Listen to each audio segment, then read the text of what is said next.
Daar is hy, welkom by vanmiddag se vragmotor geselsie. Ek praat so rukkie terug met 'n vriend en hy sê vir my, hy hoor alles wat ons doen en waarmee ons besig is, maar hy verstaan nie heeltemal wat is die crux van die saak nie. So kom ons probeer, kom ons kyk bietjie of ons kan verduidelik wat is die crux van die saak waarmee die ZAR boervolk besig is.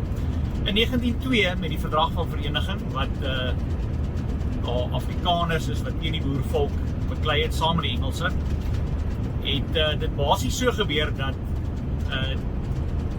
ons uit die oorlog uit te kom, het ons besluit, of die manne en die vroue wat daar betrokke was, dat daar is al klaar oor die 38.000 vrouens en kinders in konsentrasiekampe dood, klomp mans wat weggevoer is, en sodoende het hulle besluit om dan die oorlog so te stop. Maar daar's 'n baie interessante klousule 7 in die verdrag van vereniging sê die boervolk behou die reg tot selfbeskikking. Met ander woorde, Engeland sou nie oor die boervolk heers nie. En daar was ook geen skuld wat hulle gehef het nie. Nou as jy na Duitsland gaan kyk na die Tweede Wêreldoorlog, Duitsland is tot in, as ek reg onthou, 2099 in oorlogsskuld vasgeteken. So, nou Suid-Afrika het dit nie gehad nie. En ek dink, as jy mooi gaan kyk, die rede hoekom is, kom ons gaan kyk die hoeveelheid goud, diamante, steenkool, die minerale wat oor 'n tydperk uit ons land uitgevat is baie meer werd as daai geld wat hulle sou terug kon kry vir die oorlog. Net so terloops, Engeland was bankrot geweest. Ek dink as die boervolk 2 weke langer uitgehou het, dan sou Engeland nie verder kon voortgaan nie. Maar dis hoekom hulle hoofsaaklik die vrouens en kinders in konsentrasiekampe gesit het, is om die boere te kry om oor te gee.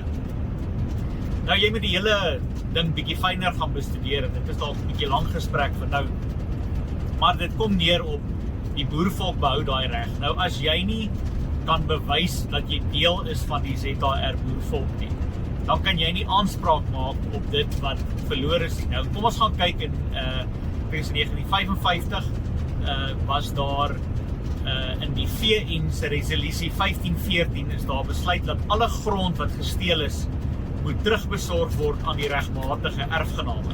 Nou in 1960 het daai tyd in die politieke arena het die boervolk nog steeds nooit hulle grond teruggekry nie. Alhoewel ons deur 'n uniewording is en al hierdie goeders en 'n nuwe vlag, en dit is die heeltyd 'n manier hoe hulle die Afrikaner en die boer wil laat assimileer, laat ons saamvoeg en vergeet van die verlede. Ek meen, kom ons vat 'n eenvoudige ding, gaan kyk maar na die vrouens wat verkrag is in die konsentrasiekampe. Daai dokumente is tot onlangs, was daai dokumente geslote geweest, want daar was gevoel geweest dat as hulle daai goed publiek moets maak, sou die boervolk weer daai haat in hulle laat opvlak vir dit wat aan hulle gedoen is. So dit gaan basies oor, ons wil nie as terroriste gesien word nie, ons is nie besig met 'n coup d'etat nie, niks nie, jy neem jou volkereg op. Nou, om jou volkereg op te neem, moet jy heel eerstens kan bewys dat jy uit die boervolk is, of dat jy hulle saak goed gesind is. En dan gaan jy basies deur 'n ontvoogtingproses. Nou, jy gaan bietjie moet grouwerk doen, moenie my woorde daarvoor vat nie, gaan kyk maar, hierdie gebeur op die oomblik in die hele wêreld, waar mans en vrouens besig is om hulle lewendige status terug te vat. As jy dit nie geweet het nie, jou naam en hoofletters is nie regtig jy nie, dit is 'n korporasie wat gestig is. As jy voor 75 gebore is daar $600,000 op daai naam gesit, na 75 het hulle $1 miljoen op dit gaan belê. Dit is nie moeilik nie, jy kan hierdie goed gaan opsoek, jy gaan dit vir jouself gaan bewys. Gaan kyk gerus op ons blad op Telegram, wil jy emansipeer, daar is baie van daai video's wat ons daar plaas en vrae wat geantwoord word. So gaan doen bietjie jou navorsing in jou huiswerk en gaan kyk waaroor die hele ding gaan. So om terug te kom, basies, daar is bedrog gepleeg met jou naam en hoofletters. En om daai bedrog tot niet te maak, moet jy jouself ontvoog of emansipeer om jouself uit te haal uit daai stelsel uit en vir RSA te verwittig dat hulle nie meer langer enige jurisdiksie oor jou het nie. En dis 'n ander interessante ding wat jy na gaan kyk, is dat Iemand moet jurisdiksie oor jou hê. Nou, wette en statute is nie van toepassing op lewendige mans en vrouens nie. Dit kan slegs toegepas word op statutêre korporasies. Dit is daar vir korporasies. Nou, jou naam en hoofletter is 'n korporasie, want RSA is 'n ingelyfde maatskappy, en 'n ingelyfde maatskappy as 'n korporasie kan nie besigheid doen met lewendige mans en vrouens nie. Nou, selfde met, gaan kyk die hofsisteem, hoe die hof op mekaar gesit is. Jy kan nie namens jouself praat nie, want jy is dood, dis hoekom almal daar swart klere dra, jy steek jou hand op, jy sweer voor God, daai God is nie die skepper van die hemel en aarde nie, dit is die granter of dominion. En hierdie goed kan jy opsoek, hulle steek dit nie eens meer weg nie, jy moet net nie lui wees nie. Ons probleem is, ons is lui. Ons wil hê, iemand moet met 'n teelepeltjie vir ons hierdie goed invoer, sodat ek nie die werk hoef te doen nie. Maar daar is 'n magdom van inligting daar buite. Doen net bietjie die moeite en gaan soek hierdie goed op. Jy hoef nie saam te stem nie, dis reg, as jy 'n slaaf wil bly vir die res van jou lewe, dis seker 'n goeie manier om jou bestaan te maak, maar vir die boervolk is dit nie 'n opsie nie. Ons wil uit hierdie hele proses uitkom, en ons wil weer as lewendige mans en vrouens vry wees en soewerein wees in ons eie land. Nou, soewereiniteit kan jy ook gaan opsoek, baie interessant, mense praat maklik van soewereiniteit, maar jy is nie soewerein waar jy op die oomblik is nie. Jy moet daai bedrog uitlig, en jy moet dit opnuut maak, en die kontrakte wat jy aangegaan het, moet jy 'n papierproses hê, om te kan wys dat jy nie meer deel is daarvan nie. So dis maar basies waarop dit neerkom. Die ZAR boervolk soek hulle grond terug, dit is die Transvaal en die Vrystaat, 21 ander republieke wat van ons ontneem is deur bedrog.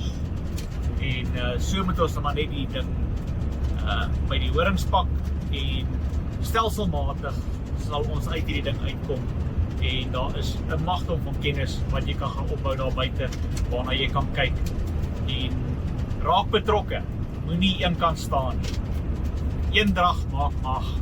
As ons saam staan, kan niemand anders voor ons staan. En getalle is nie die groot probleem nie. Ons is klaar genoeg wat geëmansipeer het om dit volwaardig te maak.